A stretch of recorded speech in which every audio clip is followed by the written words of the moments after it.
Power star Pawan Singh अगर चुनाव जीत जाते हैं तो क्या होगा। जी हां, अगर पावर स्टार पवन सिंह इस लोकसभा को, काराकाट को अपने नाम कर लेते हैं तो इंडस्ट्री में क्या बदलाव आएगा, आखिरकार उनका कद कितना बड़ा होने वाला है और साथ ही साथ भोजपुरी फिल्म इंडस्ट्री में उनका कद कितना ऊपर होने वाला है। जी हां, सारे मुद्दों पे चर्चा करेंगे, लेकिन वीडियो ध्यान से सुनिएगा तभी आपको पता चल पाएगा। जी हां, जब से पावर स्टार पवन सिंह ने काराकाट से अनाउंस किया कि भैया हम चुनाव लड़ेंगे और मां का आशीर्वाद मिला है, यानी कि मां ने कह दिया कि जा बेटा जा, तू जा जीत के फतेह कर, और तब से ही काराकाट को भैया हमने चुन लिया है और तब से वो काराकाट के लिए एकदम जी जान लगा दिए हैं पावर स्टार पवन सिंह।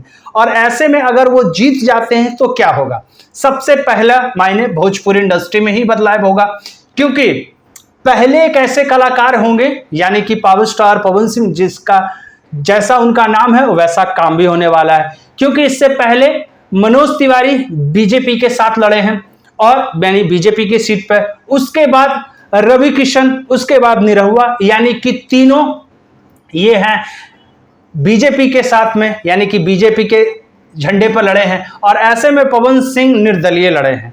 तो जाहिर सी बात है इन तीनों को दबाते हुए, यानी कि रवि किशन, निरहुआ और मनोज तिवारी को दबाते हुए पावर स्टार पवन सिंह का जो कद है भोजपुरी इंडस्ट्री में टॉप लेवल पर हो जाएगा, यानी कि सभी लोग नतमस्तक होंगे। क्योंकि पवन सिंह जो कारनामा करके जाएंगे इंडस्ट्री में जीतने के बाद, उससे पवन सिंह का जो कद है भोजपुरी इंडस्ट्री में वो और 100 गुना ऊपर होने वाला है।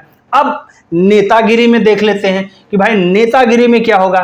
तो जी हां, जिस तरीके से मोकामा से में अनंत सिंह का भौकाल है, उसी तरीके से काराकाट में पवन सिंह का भी भौकाल होगा, क्योंकि वो निर्दलीय, बीजेपी ने उन्हें लात मार के बाहर भगाया, लेकिन उन्होंने कभी भी हमला नहीं किया। उन्होंने शांति तरीके से, जी हां, जिस तरीके से पवन सिंह शांति तरीके से बीजेपी को काट के यानी कि ऊपर चढ़ेंगे, तो भाई नेता में भी वो बहुत ही बड़े कद्दावर नेता बन के निकलेंगे।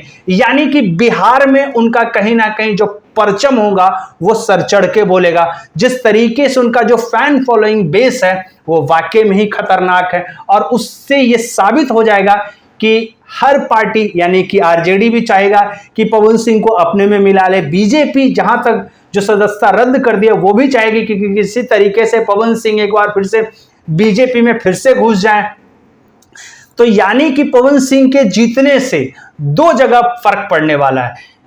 नेतागिरी में उनका जो लेवल है वो कद्दावर नेता का बन जाएगा। निर्दलीय, जिस भी पार्टी में जाएंगे निर्दलीय होंगे तब भी, या फिर जिस भी पार्टी को वो बाद में जाके ज्वाइन करेंगे तो उसमें एक कद्दावर नेता होगा, यानी कि उनका जो पहुंच होगा वो हाई लेवल का होगा, मतलब बड़े बड़े नेताओं में उनका नाम गिना जाएगा और भोजपुरी इंडस्ट्री में उनका नाम सबसे टॉप पर होगा। क्योंकि ये तीनों बीजेपी वाले को हरा के, यानी कि ये तीनों जो चुनाव लड़े हैं बीजेपी के झंडे पर, उन तीनों से अलग ये मुकाम करेंगे।